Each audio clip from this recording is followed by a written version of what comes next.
2011년 12월 중국 웨이하이의 한 차가운 장례식장입니다. 대한민국을 뒤흔든 한군 이래 최대의 사기꾼 조이팔이 죽었다는 소식이 나가들었습니다. 장례식장 안 붉은 촛불 사이로 그의 영정사진이 보입니다. 그는 마지막 순간까지도 우리를 비웃는 듯한 영악한 미소를 짓고 있습니다. 하지만 이 죽음을 믿는 사람은 아무도 없었습니다. 시신은 확인되지 않았고 장례식 영상은 연출된 연극처럼 기괴했습니다. 더구나 그의 사망 날짜는 기록마다 제각각 다르게 적혀 있었습니다. 7만 명의 피눈물을 삼킨 4조 원의 행방과 함께 조이팔이라는 이름은 미스터리 속으로 사라졌습니다. 그는 정말 죽음의 문턱을 넘은 것일까요? 아니면 죽음마저 기획한 천재적인 연출가일까요? 오늘의 서남록 주인공은 시대의 다단계 사기꾼 조이팔입니다. 이야기는 1957년 경상북도 영천의 작고 가난한 시골 마을에서 시작됩니다. 흙먼지 날리는 논밭 사이 한 소년이 가난의 무게를 짊어지고 태어났습니다. 소년의 이름은 조이팔이었습니다. 그 시절 그에게 세상에서 가장 부러운 것은 특별한 날에만 구경할 수 있는 돼지고기 한 점이었습니다. 나중에 꼭 성공해서 저 고기를 지긋지긋할 정도로 실컷 먹어야지. 어린 소년의 마음속에는 가난에 대한 원망과 성공에 대한 비정상적인 갈망이 동시에 자라났습니다. 초등학교를 졸업하자마자 소년은 홀로 대구행 기차에 몸을 실었습니다. 10서너 살의 어린 나이로 공사판 막노동과 냉동식품 도매상을 전전하며 하루하루를 버텼습니다. 하지만 정직한 땀방울로 버는 돈은 언제나 쥐꼬리 같았고 가난의 굴레는 좀처럼 벗겨지지 않았습니다. 청년이 된 그의 발길은 자연스럽게 어두운 도박판 주변으로 향하기 시작했습니다. 그곳에서 조이팔은 직접 판돈을 걸기보다 판이 돌아가는 생리를 유심히 관찰했습니다. 선배들에게 인사 잘하고 눈치 빠른 청년으로 불리며 그는 사람의 욕망을 설계하는 법을 익혔습니다. 그리고 어느 날 그는 자신의 인생을 통째로 바꿀 시스템을 만나게 됩니다. 당시 국내 최초의 다단계 업체였던 SMK, 즉 숙민코리아였습니다. 사람을 모으고 그 사람의 돈으로 또 다른 사람을 불러들이는 무한동력의 사기 구조. 조이팔은 그곳에서 돈의 신이 되는 공식을 마침내 찾아냈습니다. 2004년 10월 대구 동구의 허름한 사무실에 주식회사 BMC가 깃발을 올립니다. 큰 산과 같은 회사라는 뜻의 이름이었지만 사실은 거대한 지옥의 입구였습니다. 조이팔의 곁에는 말솜씨 좋은 강태용과 치밀한 배상혁이 핵심 브레인으로 서 있었습니다. 그들이 내세운 사업 모델은 너무나 단순해서 오히려 거부하기 힘들었습니다.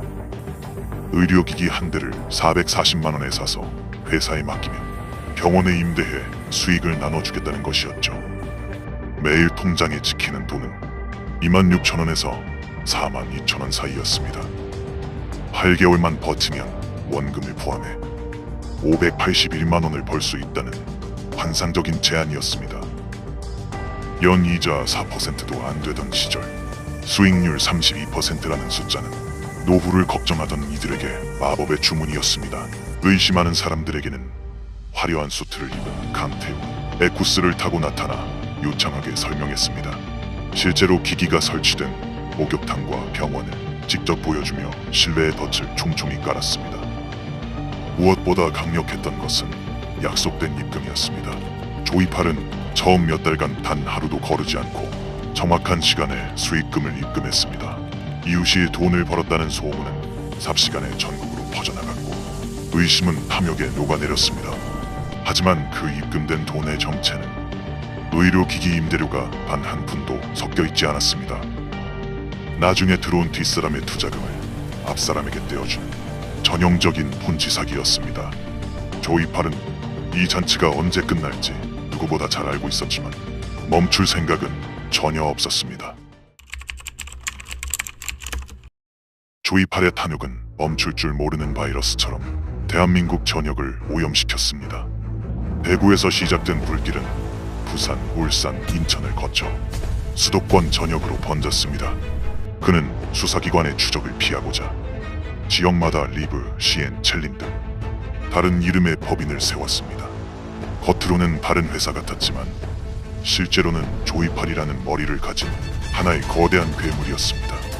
전국에 49개의 센터가 생겼고 매일 수천 명의 투자자가 돈 보따리를 들고 그를 찾아왔습니다. 수조 원의 현금이 쏟아져 들어오자 조이팔은 그 돈으로 자신만의 난공불락의 성을 쌓았습니다. 경찰과 검찰 그리고 세무 공무원들의 책상 아래로 쉼없이 돈 뭉치가 전달되었습니다. 대구 경찰청의 수사과자는 그의 금고지기에게 수억 원의 수표를 받고 눈을 감아주었습니다.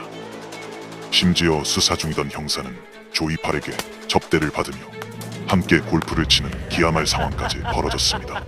지켜야 할 공권력이 사기꾼의 도주로를 닦아주는 동안 서민들의 삶은 처참하게 짓밟히고 있었습니다.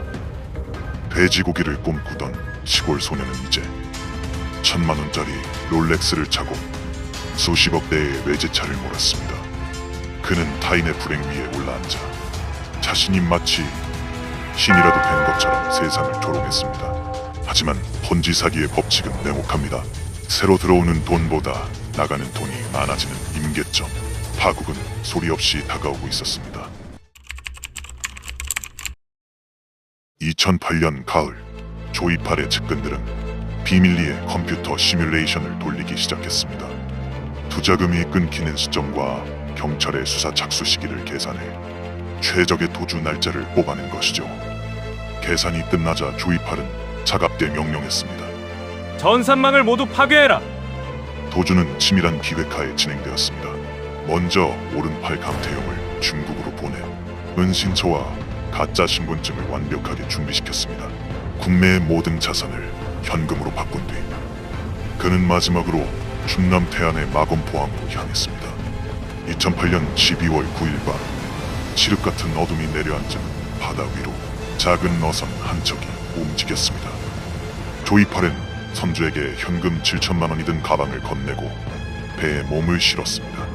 공해상에서 미리 기다리던 중국 선박으로 옮겨 탄 그 순간 대한민국 수사망에서 그는 증발했습니다. 다음날 아침 전국의 49개 센터 문은 하루아침에 굳게 닫혔습니다. 통장에 매일 찍히던 돈은 멈췄고 셔터 앞에 몰려든 피해자들은 절규하며 문을 두드렸습니다. 그 시각 중국 땅을 밟은 조이팔은 조영복이라는 가명으로 가짜 신분증을 발급받았습니다. 그리고 곧바로 성형수술을 감행해 수배 전단 속에 얼굴마저 지워버렸습니다.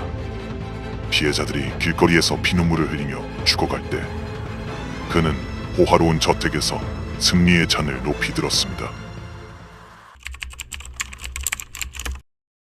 조이팔이 훔쳐간 것은 단순한 돈이 아니라 7만 명의 삶 그 자체였습니다. 그 수많은 비극 중에서도 대구 지하철 화재 참사 유가족인 이순양 씨의 이야기는 가슴을 저미게 합니다. 2003년 경찰 시험을 준비하던 소중한 딸을 차가운 지하철 안에서 잃었던 어머니였습니다. 국가로부터 받은 딸의 사망 보상금 2억 4천만 원은 그녀에게 돈이 아니라 딸의 목숨 그 자체였습니다. 이 돈만은 절대 헛되게 쓰지 말고 잘 지켜서 나중에 좋은 일에 써야지. 어머니는 딸의 흔적이 담긴 그 소중한 돈을 믿음직한 회장님이라던 조이팔에게 맡겼습니다. 하지만 그 희망은 단 하루아침에 지옥 같은 절망으로 변해버렸습니다. 딸의 목숨값을 날렸다는 죄책감에 이순양 씨의 남편은 화병을 얻어 4년 뒤 세상을 떠났습니다. 병들고 지친 이순양 씨는 지금도 딸이 좋아하던 메밀차를 싸들고 납골 땅을 찾아갑니다. 얘야, 엄마가 미안하다. 너의 목숨 같은 돈 꼭 찾아서 좋은 곳에 쓸게. 이런 비극은 이순영 씨 한 명에게만 일어난 일이 아니었습니다. 퇴직금을 날리고 가족과 인연이 끊긴 가장, 자식의 결혼 자금을 잃고 스스로 생을 마감한 부모들, 공식적으로 확인된 자살 피해자만 30명이 넘고 간접적인 피해는 추산조차 불가능합니다. 조이팔은 4조 원이라는 숫자를 훔친 것이 아니라 7만 개의 우주를 파괴한 살인자였습니다. 조이팔이 중국으로 도피한 지 3년이 지난 2011년 12월, 경찰은 그가 웨이하이에서 급성 심근경색으로 사망했다는 충격적인 발표를 내렸습니다. 가족들이 오열하며 장례식을 치르는 동영상이 증거로 제시되었고 사망 진단서도 제출되었습니다.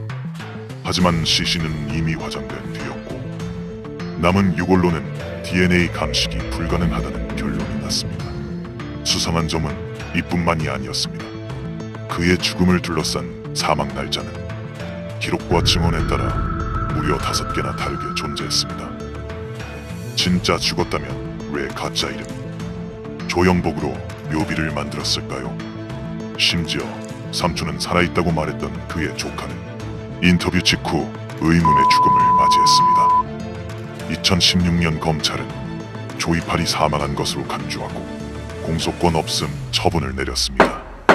법적으로 그는 죽은 사람이 되었지만 피해자들의 추적은 지금 이 순간에도 멈추지 않았습니다. 조이팔을 필리핀에서 봤다. 중국 카페에서 골프복을 입고 있었다는 목격담은 여전히 끊이지 않습니다. 그는 정말 죽은 걸까요? 아니면 지금도 지구 어딘가에서 다른 이름으로 웃고 있을까요? 조이팔이 남긴 탐욕의 시스템은 지금도 그 이름을 교묘히 바꿔 우리 주변을 맴돌고 있을지도 모릅니다. 신뢰란 상대가 선에서 생기는 걸까요? 아니면 우리가 믿고 싶어서 만든 환상일까요? 누군가에게는 지나간 뉴스지만 누군가에게는 여전히 현재 진행형인 이 비극을 기록합니다. 오늘의 선악록이었습니다. 매일 통장에 찍히는 돈, 잘 차려입은 발변과 친절한 이웃의 미소.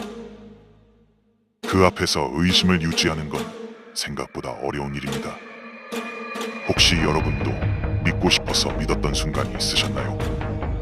혹은 그 반대로 의심에서 피할 수 있었던 경험이 있으셨나요? 여러분의 이야기를 댓글로 나눠주시면 감사하겠습니다. 구독과 좋아요는 다음 이야기를 만드는 힘이 됩니다. 선과 악, 그 경기의 이야기는 계속됩니다. 다음 선악록에서 만나겠습니다.